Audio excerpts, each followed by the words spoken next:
Hello students, I am Rajni Verma and in this video I am going to solve some in-text questions from NCERT book class 9 page 103 and 107. This is question number 1 from page 103. It says, when will you say a body is in uniform acceleration and non-uniform acceleration? We know from our definitions what is uniform acceleration and what is a non-uniform acceleration. So we can write the answer. Number 1, a body is said to be in uniform acceleration if its rate of change of velocity is uniform. Or in other words, we can also say that a body is said to be in uniform acceleration if its velocity changes by equal amounts in equal time intervals. For the second part, we can say a body is said to be in non-uniform acceleration if its rate of change of velocity is non-uniform. Or in other words, a body is said to be in non-uniform acceleration if its velocity changes by unequal amounts in equal time intervals. Now we take question number 2 from page 103. A bus decreases its speed from 80 km per hour to 60 km per hour in 5 seconds. Find the acceleration of the bus. Now, according to the question, its initial velocity is, its initial speed is 80 km per hour. So, u is equal to 80 km per hour. And v, that is final velocity, v is equal to 60 km per hour. And the time taken for this change to take place is 5 seconds. It is obvious here that the bus is in uniform deceleration, that is retardation, because the initial velocity is more than the final velocity. So now let us calculate this.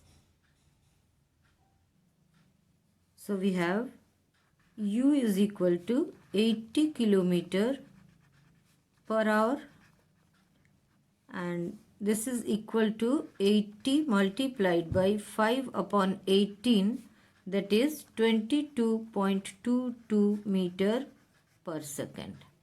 Similarly, v is equal to 60 km per hour and after changing it into meter per second, 60 multiplied by 5 upon 18 is equal to 16.66 meter per second.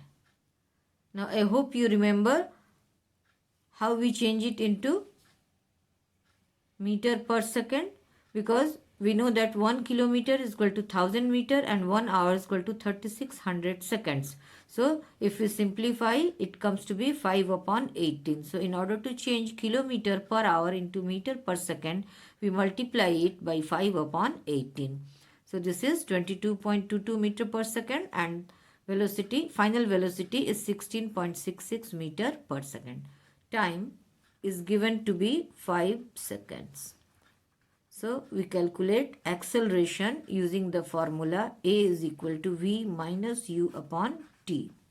This is equal to 16.66 minus 22.22 divided by 5. This is equal to minus 5.56 whole divided by 5. And this is equal to minus 1.11 meter per second square.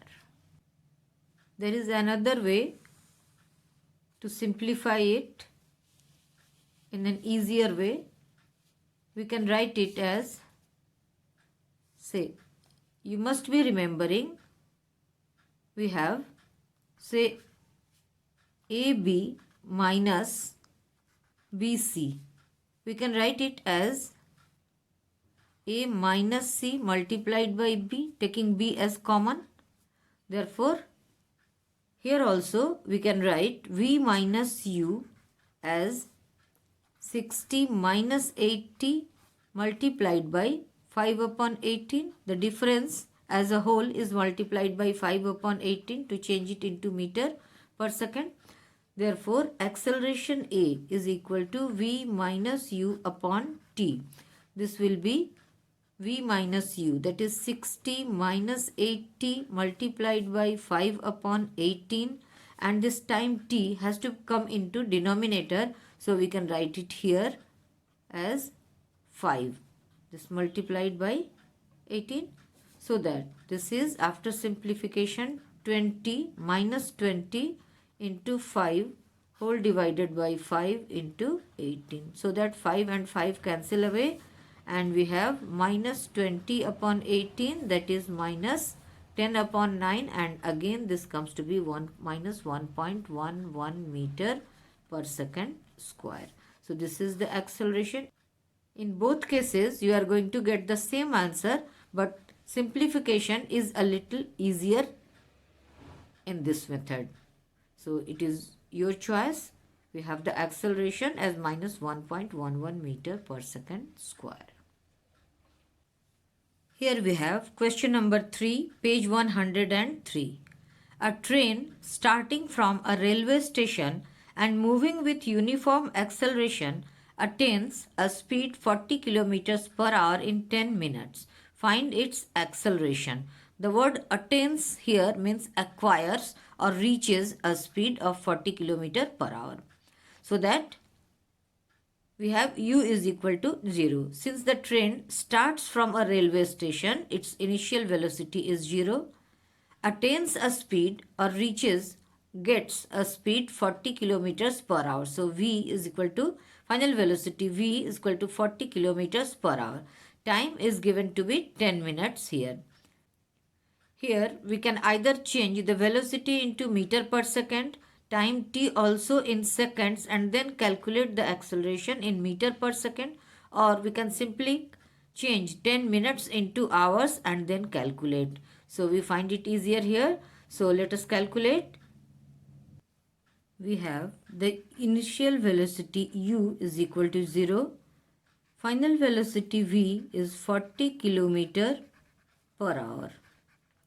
And time t is given to be 10 minutes, which we change into hours. So t is equal to 10 upon 60 hours.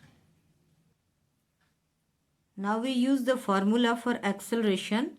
Acceleration A is equal to V minus U upon T, where U is the initial velocity and V is the final velocity. Putting the values, we have A is equal to 40 minus 0 divided by 10 upon 60.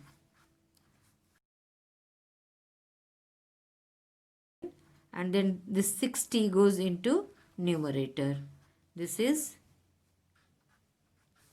240 kilometer per hour square. Answer. So this is the acceleration, 240 kilometer per hour square. This is question number 1 from page 107. What is the nature of the distance time graph for uniform and non-uniform motion of an object? We write the answer. The distance time graph for uniform motion of an object is a straight line making some angle with x-axis. Here we show the diagram, the distance time graph. This is the time axis, this is distance axis along y, and it makes some angle so that it is neither parallel to the x-axis nor perpendicular to the x-axis. It makes some angle. So the distance time graph for uniform motion of an object is a straight line making some angle with x-axis. As for the second part, the distance time graph for non-uniform motion can be a curve or of any shape but not a straight line. It can have any shape, but it will not be a straight line if it is non-uniform motion. This is question number 2 from page 107. What can you say about the motion of an object whose distance time graph is a straight line parallel to the time axis. The distance time graph is a straight line parallel to the x-axis. We know that if a line is parallel to the x-axis, it means that the value of the quantity along the y-axis does not change. Here we can see from the graph that the distance remains constant as the time passes. So we can write, in such a case, the distance remains constant as the time passes. Therefore, the object is at rest and its speed is 0. This is question number 3, page 107. What can you say about the motion of an object if its speed time graph is a straight line parallel to the time axis? Here again we see that the velocity time graph or the speed time graph is a straight line parallel to the time axis. In such a case, the speed of the object remains constant as the time passes, because we can see the value of speed does not change. It remains constant throughout the graph. So in such a case, the speed of the object remains constant as the time passes. Therefore, the acceleration of the object is 0 and the object moves with uniform speed. This is question number 4, page 107. What is the quantity which is measured by the area occupied below the velocity time graph? We know that the area under the graph, the velocity time graph, say velocity and time, VT graph. In such a graph, we know that the area under the graph gives the distance travelled. So we can write the answer. The quantity is the distance travelled by the object during the given time interval.